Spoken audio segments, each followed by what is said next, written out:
Hi, my name is Paul Douglas Ebengay, founder of the Blue Earth Project, and you are listening to the Blue Earth Project podcast, where we inspire a higher quality of life by advocating for ecological resilience in southern Minnesota.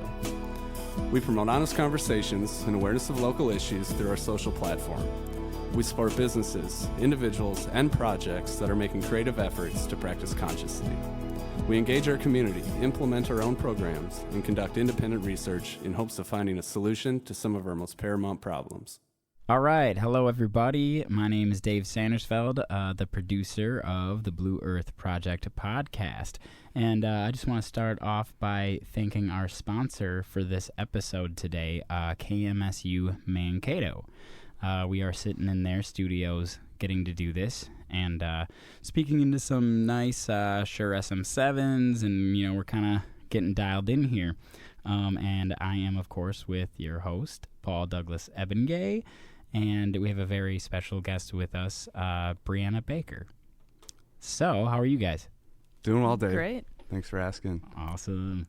Yeah, so Briana Baker works with a group called Minnesota Interfaith Power and Light.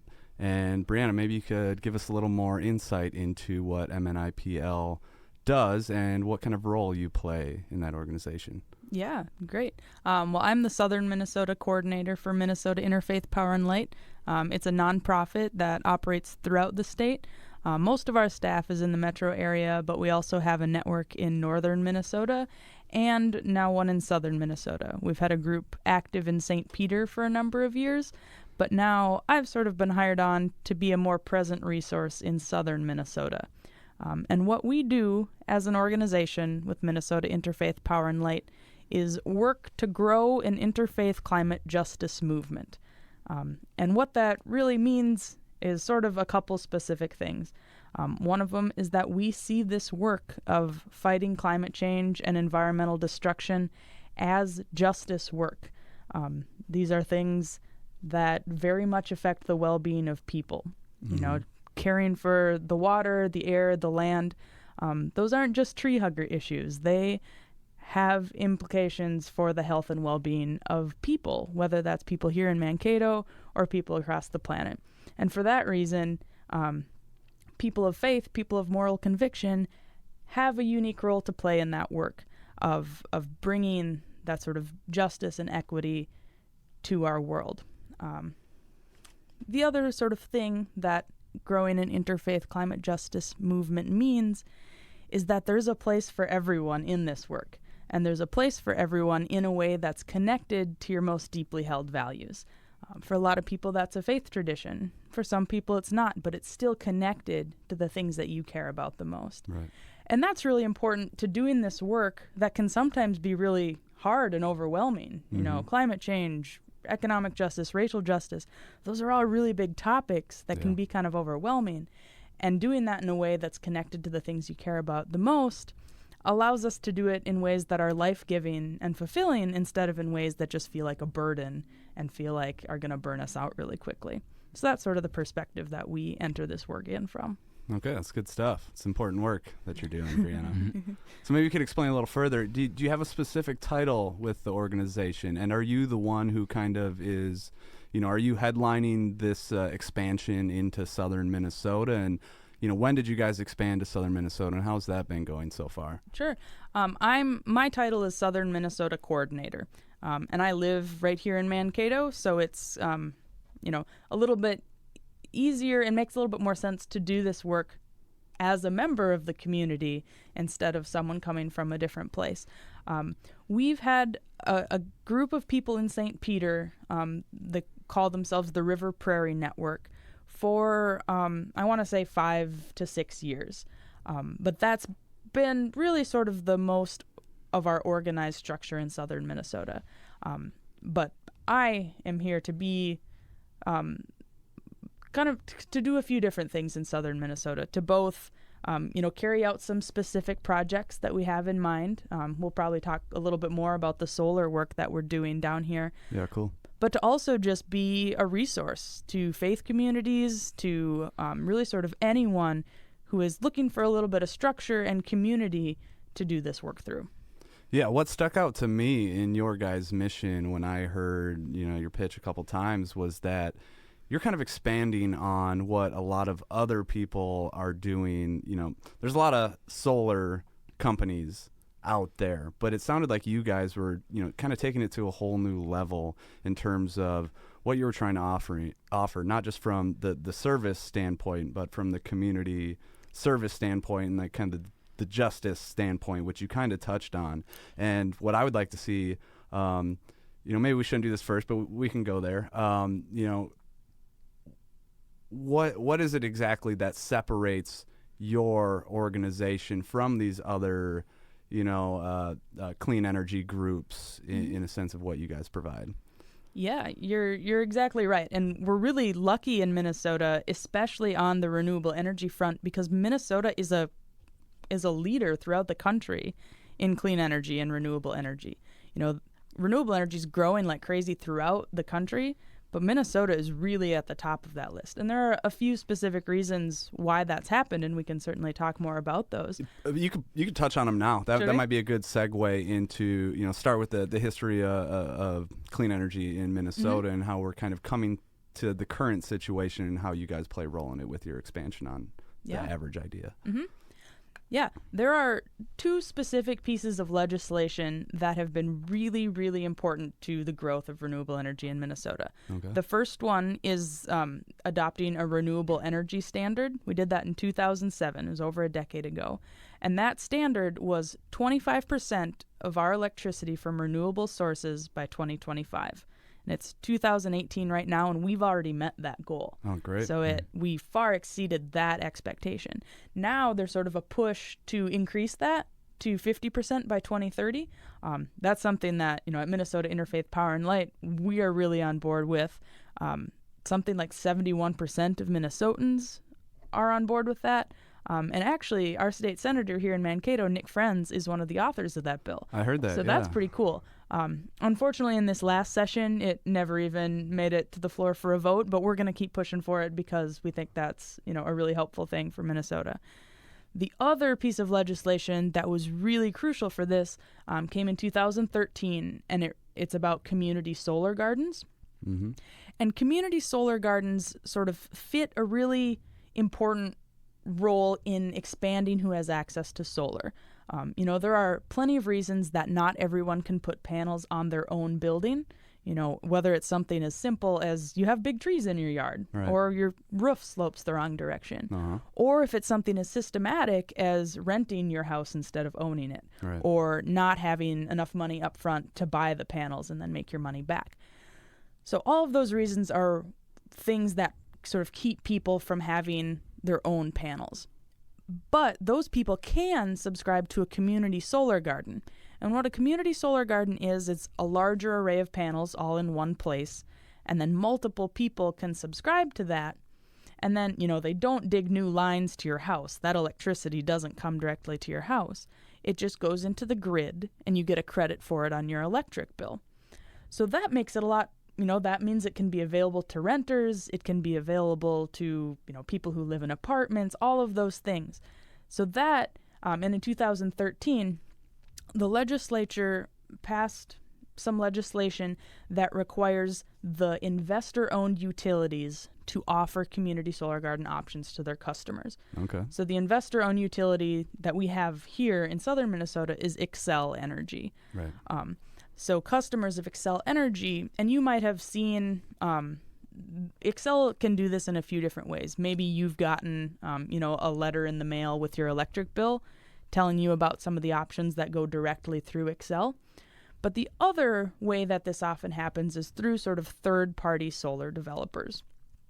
And so then that developer will, get people subscribed to the array, handle all the paperwork, build the array, and then Xcel pays them for the electricity that the array produces. Okay. And, so that's a really great thing. What we started to see happening... Sorry, you're breathing into the microphone. I can hear every time you're going... Oh, okay. No more breathing. Yeah. Like a walrus over there, dude. I always get wheezy in the fall. I don't know what it is. It's okay. That's okay. All right. I'm sorry to interrupt. Continue. No, okay. Where were we? And as a nonprofit at Minnesota Interfaith Power and Light, what we started to see happen after that community solar garden legislation is that these sometimes really big community solar or really big solar garden. I'm going to try that again. Sometimes these big solar companies from out of state, often with their own construction crews, would be coming to Minnesota, putting up a community solar garden, sometimes selling that electricity to a few big companies. Sometimes they do residential, but not always, and then building it and moving on to the next one. Uh-huh. And, that's not necessarily a bad thing. The more renewable energy, the better, as far as I'm concerned. Yeah. But we also saw this potential to do it so much better. That there was this sort of emerging clean energy economy that we have developing has so much potential to be used as kind of a mechanism to also do so much more good work in Minnesota. Yeah. We know that thousands of jobs are created by renewable energy. Right. And we know what good jobs do for a community. So how beneficial could that be if we could train people in Minnesota to have those jobs and to have the benefits of good jobs in renewable energy? One of the other things that often happened and sort of still continues to happen with some community solar garden options is that you have to have a credit score of sometimes it's 680, sometimes it's 700. Right. And that can be a real burden. Not everyone has a credit score that high. Right. And especially since solar saves you money, and often it can save you money from day one, from the very beginning.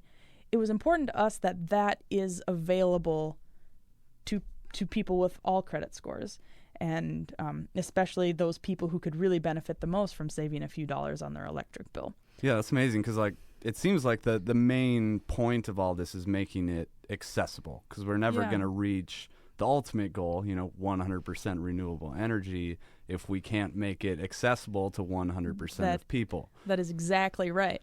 So then, after we started to see this happen, Minnesota Interfaith Power and Light got together with a cooperative. It's called Cooperative Energy Futures, and they were originally a member-owned co-op that worked in sort of bulk buys of insulation. But then they also started to see a place for them in this work of renewable energy. So Cooperative Energy Futures and Minnesota Interfaith Power and Light developed what we call the Just Solar Coalition. Okay. And it's a group of nonprofits, faith communities, and solar developers that commit to bringing these aspects of social responsibility and energy equity to their projects. And the Just Solar Coalition has done 8 community solar gardens throughout Minnesota that are either completed or we're in the process of subscribing. And one of them is really close to Mankato, and we can talk a little bit more about that. But that Just Solar Coalition has 4 values that sort of guide their projects. And, you touched on a couple of them already. The first one is making the benefits of clean energy accessible to people of all incomes or credit scores. So our projects don't have any income requirements or any credit requirements. That's amazing. Yeah. The second one is to create local jobs and close the employment gap. So our projects are supported by a job training program that's sort of specifically designed for low-income people and people of color. Cool. Right now we have a really exciting sort of project going on with that. It's called the Returning Citizens Initiative, and it's a partnership with the Department of Corrections. And it works to get people trained to be solar installers while they're incarcerated. And then when they're released, to finish that certification process. And then Minnesota Interfaith Power and Light and a solar installer that we work really closely with called Solar Bear work to get those people jobs, get them placed with a solar developer. Because we know how much of a difference a stable, good-paying job does for someone who's recently released from prison, and that's one of those kind of intersectional things that's really exciting about this work. Sort of using clean energy to also address this problem of people getting out of prison and not having good options to keep themselves out of prison. I might be having just an emotional day, but I'm almost tearing up at the thought of what that means, because it's an amazing thing standalone to, provide the average person an opportunity in an emerging market. But, taking it a step further and offering it to a group of people who maybe don't have the same opportunity to get involved. Yeah. I've never been to prison. I don't know too many people who have, but at least from what I see on TV, it gives me the impression that getting back into the workforce, into any job that pays well or is inspiring or isn't like a factory style job is very rare. Yeah. To be available to the people who are in that situation. So I 100% support that. I think that's a great idea. Yeah, it's really cool. My colleague at MNIPL, Bob Blake, is sort of the lead on that, and he's also the owner of Solar Bear, the company I mentioned. Oh, okay. Bob is an enrolled member of the Red Lake Nation, so he works a lot with training indigenous people and has some really exciting projects going on up at Red Lake to bring solar to the reservation too. Awesome. Yeah. Yeah. So those are the first two values of the Just Solar Coalition. The third one is to respect the natural environment and recognize that humans are part of it. And of course, pollution-free energy is a very good start to that. But it also includes, being thoughtful about where you put solar arrays. What was that land used for in the past? Is this the best use of that land? And then the fourth and final value is to tell a new story about how energy is generated. And I like to think of this sort of similar to the local food movement, asking questions like, where did this electricity come from? Yeah. Who benefited from this? Who might have been harmed in the process of getting this electricity here? And, sort of recognizing that electricity is not a necessary evil. It's not something that's sort of, like inherently bad, but we need it, and then we have to kind of live with that tension in ourselves, that it can actually be something that's good for our communities and good for our economy. And that's kind of an exciting thing to sort of think about the different ways that we can do this. Yeah, sure. Totally. Cool. So there are the four pillars of MNIPL's mission. The third one, respecting the natural environment and telling a new story. And I think it's important because this is all so new. Solar panels only a handful of years ago were so inaccessible because of cost issues and production issues. But now the price of that has dropped significantly. The numbers I've heard are like 95% drop in production costs over the last 7 years. I've never heard of that being the case in any market for any product. That's just so fast. I'm sure there's examples, but it's really exciting. And in Minnesota, we used to have a program that kind of helped support solar manufacturers in Minnesota too. It's called the Made in Minnesota grant, and unfortunately that was cut a little bit early, and a lot of our solar manufacturers in Minnesota sort of went by the wayside. But now just recently there's another company coming up into northern Minnesota that's going to be manufacturing panels right here in Minnesota. Oh, great. Right now we don't have any companies doing that in Minnesota, so it's pretty exciting that another one is coming, and that we'll have the potential to have panels that are both made here and installed here, producing energy for here. Yeah, that's kind of, it seems to be the ideal situation we're shooting for. It's also interesting to see, how we've, we set this goal of 25 by 2020 or 2025? 2025. By 2025, and we've already met it. Right. But simultaneously, we're in a situation where we don't have a single local producer, and we have a very limited opportunity in terms of education opportunities as well to get into this emerging market.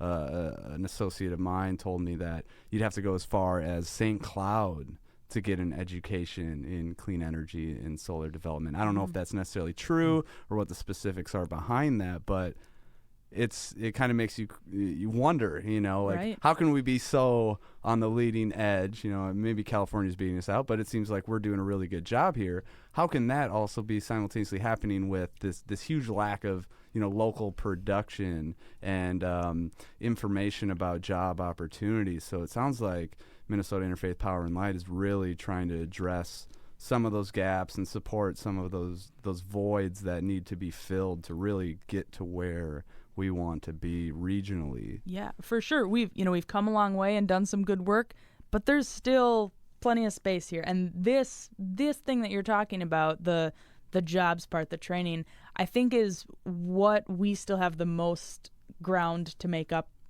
with, especially here in southern Minnesota. Okay. That's kind of the part, this community solar garden that's going up just east of Janesville, our project, that's going to happen. Everything's worked out for that.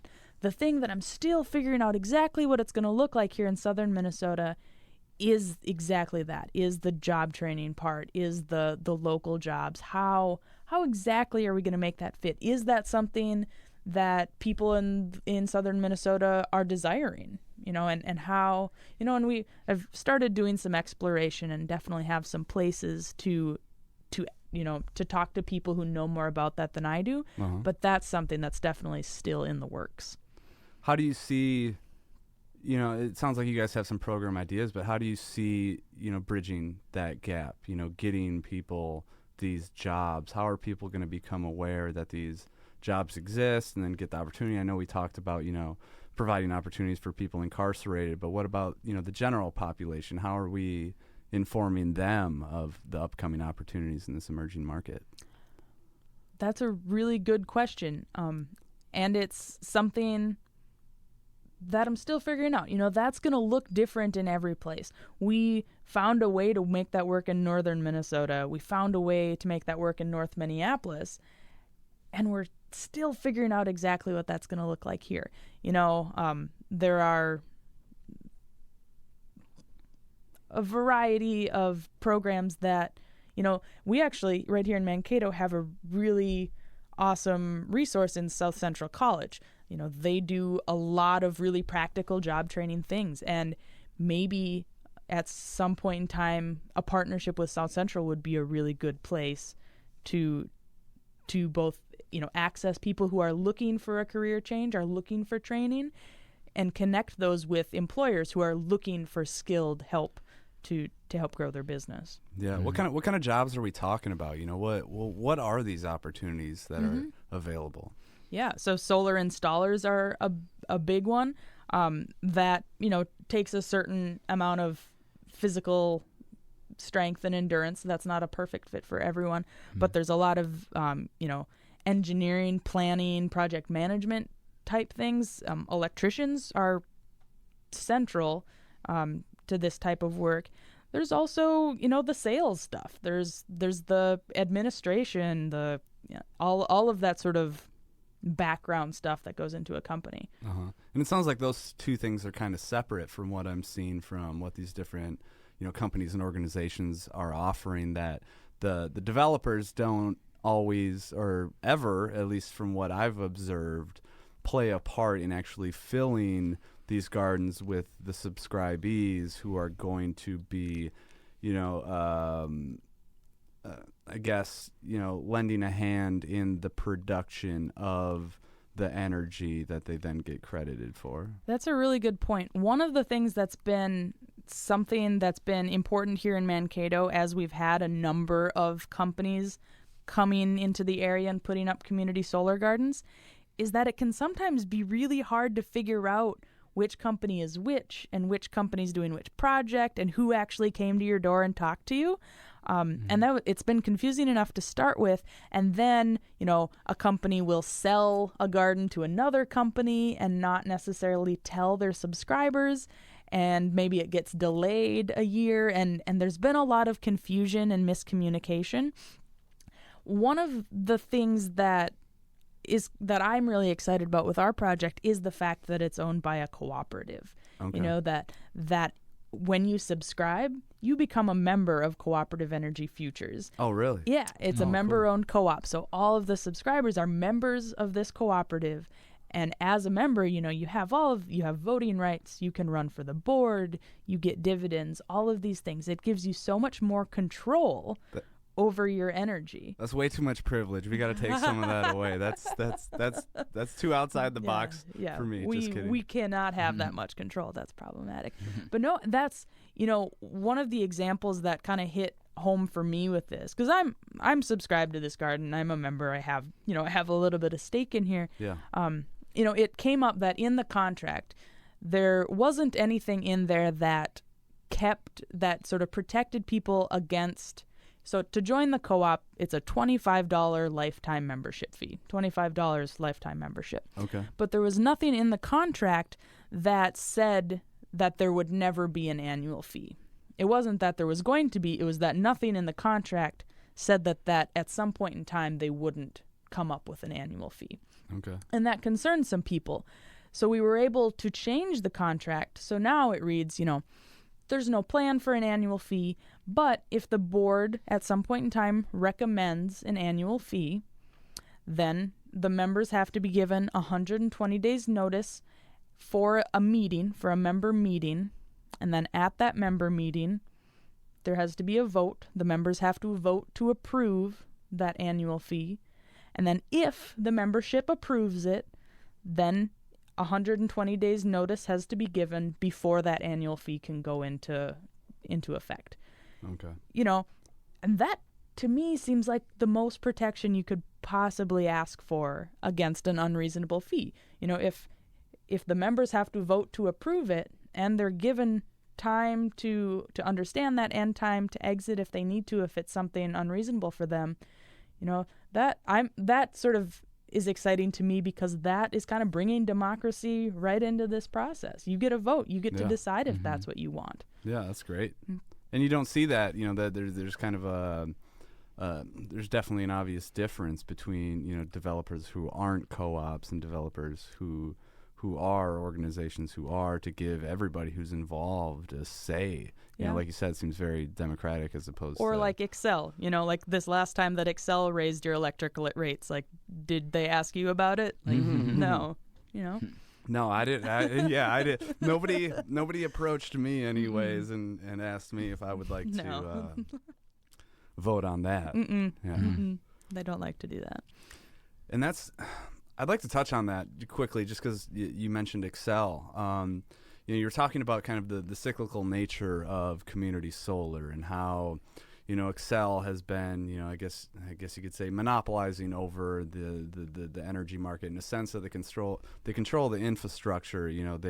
They're the ones who are providing the transportation of this energy, and without them, we'd basically have to build our own grid systems, and that's maybe something of the future that we'll eventually get to. But right now, we're needing Excel. So we haven't reached 100% freedom in a sense that we can completely get away, live on our own grid, not worry about our lights getting shut off. We still have to ensure that, number one, there's a way for this energy to get from these solar farms to your house, but also that, oh crap, I'm losing my train of thought.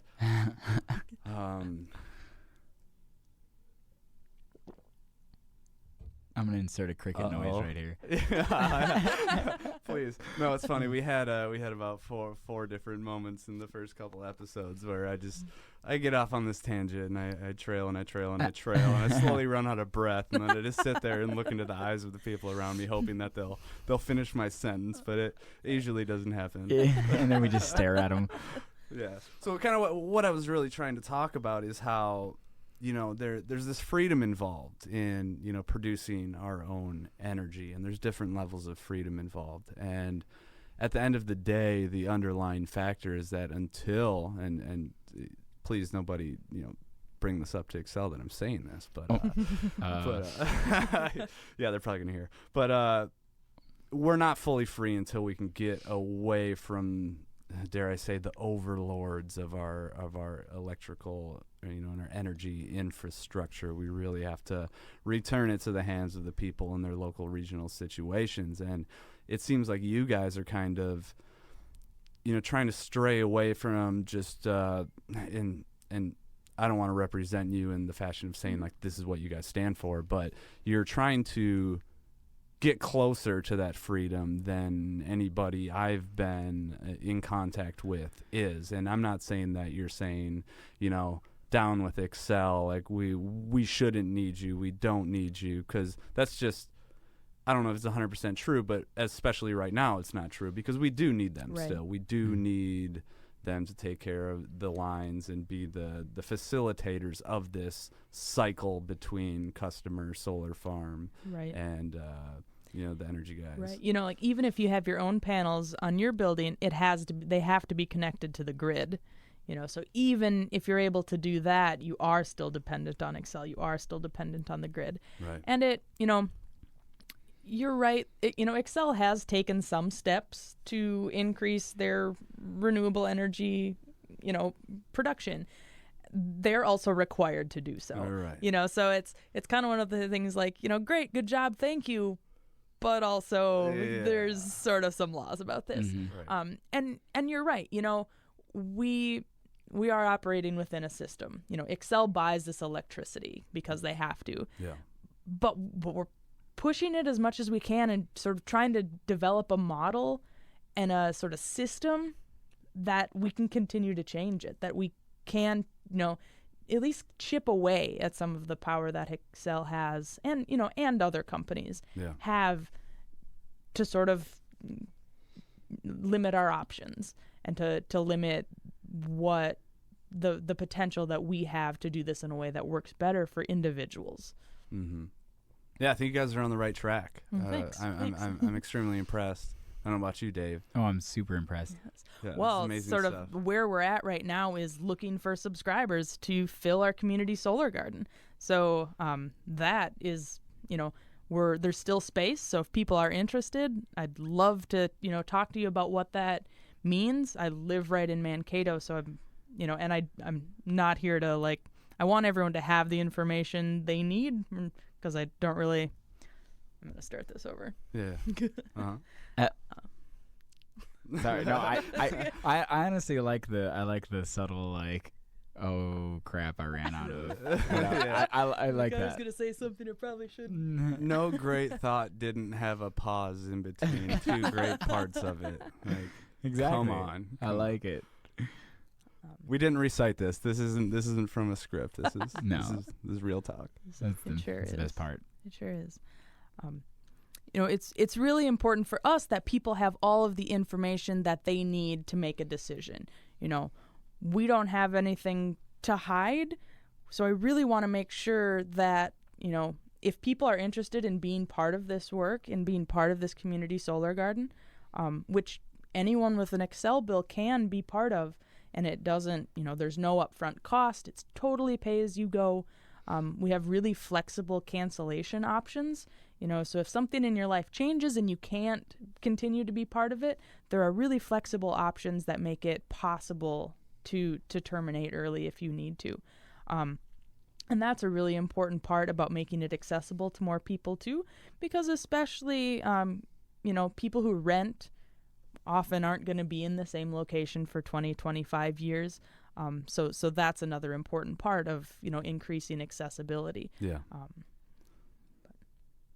Yeah, it seems kind of like it's one of those things that almost sounds too good to be true. And I think you probably get this question often, what's the catch here? Okay, it's zero down. I'm immediately going to start saving money. There's, it's kind of a hassle-free situation. Yeah.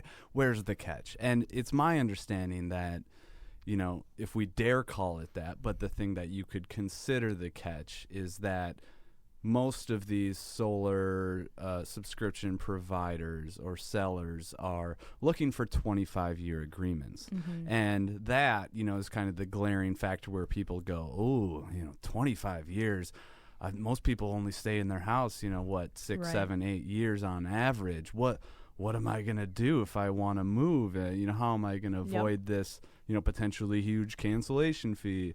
But it's my understanding that the 25-year agreement is synonymous and correlative with the warranties on these panels. Yep. So the panels have a 25-year warranty where they're basically guaranteed to keep producing the same amount of energy as they did when they started. Exactly. So it makes sense that, a 25-year option for the subscriber it seems to be in line with that, and that's why there's a 25-year agreement. Right, exactly. And all of the sort of projections that companies are making about, the amount of money that you're going to save, how quickly everything is going to sort of even itself out, and when you're going to be making money, all of those things are based on, projections we make about how the price of electricity is going to change over time. So when you say, what's the catch? Is this too good to be true? Which you're exactly right. I, get that question a lot. Yeah. With ours, if the price of electricity changes in an unexpected way, if, for example, in a few years they start to give away electricity instead of paying for it, like probably not going to happen. But if that did happen, that's another reason that it's important that you can cancel it if you need to. Right. Because if that happens and then having a community solar garden actually cost you extra instead of saving you money, that's not an ideal situation. So it's important that you have the option to get out of it then if you need to. It is pretty unlikely that the cost of electricity is going to go down over time. But if it does, you have that protection. Yeah. So it's my understanding that most solar, community solar subscription providers, have a system where they say, okay, for the last 50 years, Xcel has slowly risen their prices by, a semi-steady rate of 3.5%. Right. Does MNIPL have a increase in their rates for their subscriptions that is in relation to those Xcel hikes? And are there any guarantees that you guys make to ensure that the subscribers don't all of a sudden find themselves in a situation where they're paying more for clean energy than dirty energy? But I gotta say this as well, that we were living in a realm for a long time where it was always more expensive to pay for clean energy than it was for dirty energy. So it's amazing that we're now in a situation where things change so quickly. Yeah, we're saving money by going clean. Yep. So, that's a good thing in its own right. But is there any guarantee from your guys and that it will remain cheaper than dirty energy going forward? Yeah. So how it works is the rate that you pay to Cooperative Energy Futures, and this comes directly from the contract, it increases at a rate of 2% a year for the first 8 years, and then it gets locked in. Then it stays the same for the whole rest of the life of the subscription. At 2%? So it starts at, for residential subscribers, I think it's 14.5 cents per kilowatt hour. That number increases at a rate of 2% every year for the first 8 years, and then that gets locked in. I can't do the math in my head right now, but that gets locked in for the rest of the time. Okay. The rate that you get credited for from Xcel for the electricity produced from the solar array, that's tied to the price of electricity. So that's why as the price of electricity continues to rise, you're saving money from day one because the rate you get credited is higher than the rate that you pay to Cooperative Energy Futures. Okay. You pay 14.5 cents per kilowatt hour, you get credited 15.3 cents per kilowatt hour. And then as the cost of electricity continues to rise, all of the projections that we make are at a 3% increase in the price of electricity per year. Okay. Those are the same estimates that Xcel uses to make their sort of projections. And this is another thing that Xcel doesn't really ask me about, but if I had to guess, I would say that Xcel's probably not overestimating that. I would think they'd probably try to stay on the lower side anyway. So it's a pretty conservative estimate. But and I actually did sort of do the numbers for this. The price of electricity would have to drop or rise at a rate of 0.8% or less in order for you to not save money with our community solar garden. And then, like I've said a couple times, if that does happen, you have that protection of being able to get out of it with 3 months is how ours works. And I think what you're expressing is that Excel's energy increases aren't always linear. You know, the average is 3.5%, but some years it's less, some years it's more. Right. I've heard that there have been times where we've seen double-digit increases in what Excel is charging, and it's different for everybody depending on where you live. But I also hear that there's a trend where you have 3 consecutive years of low increases. It's typically followed by a large spike. Yeah. You know, they kind of work in this cycle where they get slapped and say, hey, this is out of control. We can't keep raising prices. And Excel has a couple big coal-fired power plants that are set to expire in the next couple decades. And that's a hugely expensive endeavor. So that will likely also contribute to those costs rising a little bit. There's, this is sort of, it kind of explained the financial model that we use of locking in those prices. There's another common model that's used, and it's what some companies will say, what sometimes the contract will be is that, they'll guarantee that you'll pay 3% less than whatever the price of electricity is. So no matter what the price of electricity does, you pay 3% less than that. And in some ways, that does provide you a little bit more protection, because then even if the price of electricity does go down, you still are paying 3% less. The thing about that is, we know how much those panels cost, and we know that if the price of electricity does what we expect it to do, then there's going to be a lot of savings that's going to someone else that's not us. With our model, when money's saved, we know exactly where it's going. It's going to your subscribers. Yeah. If you're only saving that 3% and the rest of that savings going to your investors, that's just it's not necessarily wrong. It's just a different model of doing things. Yeah. And I think a lot of people probably are more comfortable when they hear that, like, okay, they're guaranteeing that I'm always going to be 5% below the cost. But maybe if you go with a different product where it's not guaranteed, you could potentially save more, but there's, I guess you could say, slightly more risk in it, because maybe Excel all of a sudden says, whoa, look at, all of a sudden we have all this competition from clean energy, and we've already met our 25 by 2025 goal, that we're going to, change things up a bit. Yeah, well, so Excel, the community solar gardens that have been approved, that are built or in the process of being built, they have contracts with Excel. Excel is required to buy this energy for the next 25 years. Yeah. But, you're exactly right. There's not something inherently wrong with either of those options. But it is one of those things where your values come into place. If keeping that savings local in your community is really important to you, maybe it's worth that little bit of risk, especially if you can get out of it if you need to. Yeah. And that's the great thing about this, is if for some reason, something you're worried about by getting into it originally, like, go wrong, all of a sudden, there's always the option to get out. Right. And more than likely, by the time, if that were to ever happen, you've already saved significantly more than you're paying to get out of the situation.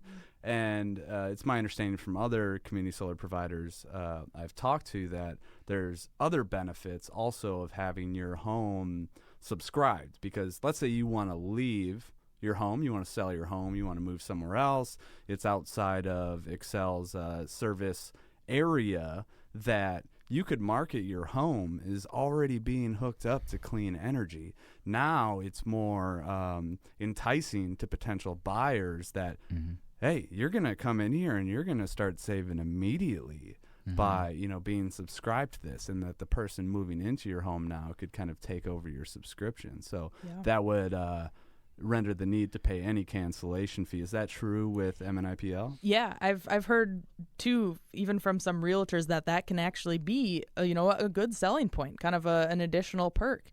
With our option, transferring it to another person's name, whether that's in the same house or a different house, comes with a $75 transfer fee. Okay.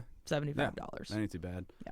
Pretty much guaranteed by that point you've already saved $75. Right, exactly. Yeah. So speaking of that, what kind of savings we're looking at, for the average usage in a home, because everybody uses different amounts of electricity, and everybody's being charged, depending on where they live, what market they're in, at a different rate. Yep. So do you guys, I know you don't want to use the word guarantee in talking, price reductions or savings, but is there kind of an average number depending on the product that one could expect to save from the start? And, does that increase, seeing that your increase in rates is less than the average that Excel is charging in their increases for energy? Sure. So the first step, if you're at all interested in a community solar garden subscription, is to find out that average usage number for your household.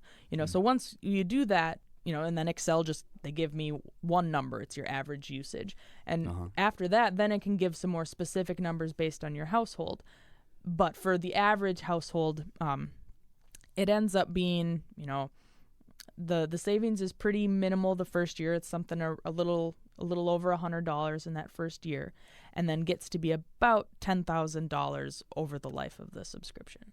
And what would be the percentage reciprocate of those savings? So in the first year, it's about 6% of your usage. By the 25th year, it's about 43% of your usage. Oh, and Lordy. that averages out to about 23.5% averaged over the 25 years. That's huge. Do you have an average number of what one would be charged over 25 years on average? What does one pay annually on average for their energy? And I know it's a lot of math. That's a good question. I don't have that off the top of my head, but that's a really good question. Yeah, I don't have that number with me. Okay, that's fine. Mm-hmm. But I suppose if 10,000 is about 23%, somewhere around 40,000 would be the total amount. And you're very smart, Briana. Thank you. Mm-hmm. So you said there's a community farm close around here. Are there multiple farms that are in proximity to Mankato? Because it's my understanding that in order to sell subscriptions to a grid, because power is lost through transport between the community solar garden and the energy infrastructure, that they want to only sell subscriptions within one county adjacent to the county which the solar garden is built. So you are offering solar subscriptions to people in Mankato based off of a garden that's located near here? Yeah. Yep. In southern Minnesota, we have 2 community solar gardens under construction or about to be under construction. One is in Waseca County and one is in Rice County. And you're exactly right. This is in the law that you can subscribe if you're in the county of an array or an adjacent county. One thing about Mankato that is kind of a bummer about this is, since ours is in Waseca County, people in Blue Earth County, Blue Earth is adjacent to Waseca, but Nicollet County isn't. So residents of Mankato can subscribe, but not North Mankato. And I recognize how problematic that is when my whole argument is making this accessible to everyone. But not you over there on that side of the river. So wrong side of the tracks, right, North Mankato. Right. So I recognize that's a little bit problematic. Unfortunately, that's the way it has to be for right now. Well, you can't solve all of our problems, right. Briana. Not today. You're doing a real good job, but I imagine it's only a matter of time before a solar garden is built that is adjacent to Nicollet County that allows. Hopefully. The Public Utilities Commission changed a little bit about the rate structure in 2016. Okay. That makes it less feasible for residential subscribers. It tailors it a little bit more to big companies. The projects that we're working on were approved before that, so they're grandfathered into the old rate structure for all 25 years. Okay. But that has made it so there are fewer residential arrays coming into being now. Hopefully that will change again, and we'll sort of continue to pick that up. But it's not in the immediate future because of how they changed that rate structure. Okay, and I imagine things will be changing, over time as we go through this together. That it's not always going to be the same. Right. We'll figure it out eventually what's best, and it may take a long time. Yeah. I'm just seriously impressed by how far we've come in just the last handful of years. It seemed to go from, like an electric car of the early 1990s situation to, a 2030 kind of, okay, all of a sudden it's available to everybody and you start saving money immediately situation. Right. Almost overnight, at least Right. in my mind, as a semi-in-tune individual. Like, I can only imagine how enticing this sounds to some people who had no idea that all of a sudden all of this access was available to them. It's really exciting. Things have moved quickly, and there's still a lot of potential. And speaking to that access, Briana, what are the main ways that anybody listening to this podcast could get involved, be it from a, emerging job market to a subscription market? What are the opportunities immediately available? And maybe if there's any that will be available in the future, you could touch on those as well. Yeah. Well, like I mentioned, looking for subscribers. So anyone who is interested in subscribing is certainly a way to be involved. I don't right now have a job training program that I can tell people to sign up for, but I would very much welcome hearing from people who would be interested in that, and people who have ideas about how to get that off the ground in southern Minnesota. So the Minnesota Interfaith Power and Light website has some really useful information and resources about that, as well as some contact information to get a hold of us, get a hold of me. Otherwise, like I mentioned, I live right here in Mankato, and I'm always happy to meet with people, or to talk on the phone or through email. I'm kind of available through all those ways. Great. Well, thank you so much, Briana, for making yourself available and making clean energy available to people in southern Minnesota. It's definitely something that's extremely important, and it's super exciting to see that, this has all come together so fast, and that there's, all these beautiful options for getting involved, be it as a subscriber, an installer. There's so many opportunities, and it's amazing. I'm so excited for you. I'm so excited for us. I'm excited for this community. I'm excited for any community in which people like Briana are coming into and making these things accessible. It's just an amazing thing. I wholeheartedly support it, and I hope that you and your organization, thrive in this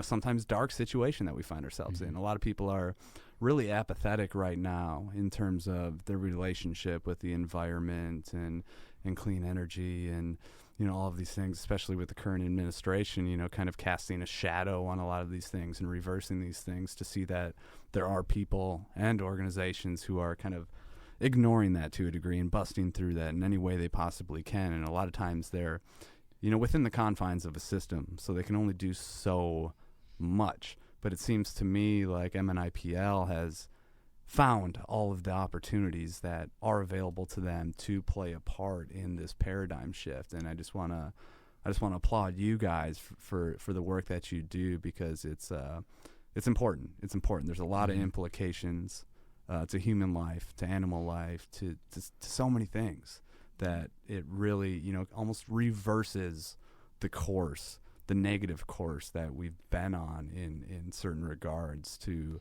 where human life is going. So I just want to say thank you, from a personal level, from an organizational level, seriously, thank you. Well, thanks. Yeah, we're all sort of in this together and all approaching it from slightly different angles. One of the things that I'm really encouraged by through the Blue Earth Project is, your commitment to doing this in a way that, improves quality of life. That these are so much connected, that doing these things in a way that's better for the environment also makes us happier. It's also better for us. Right. And that's really exciting. That's really where this is coming down to. So thanks for all the great work you're doing too. Yeah, you're welcome.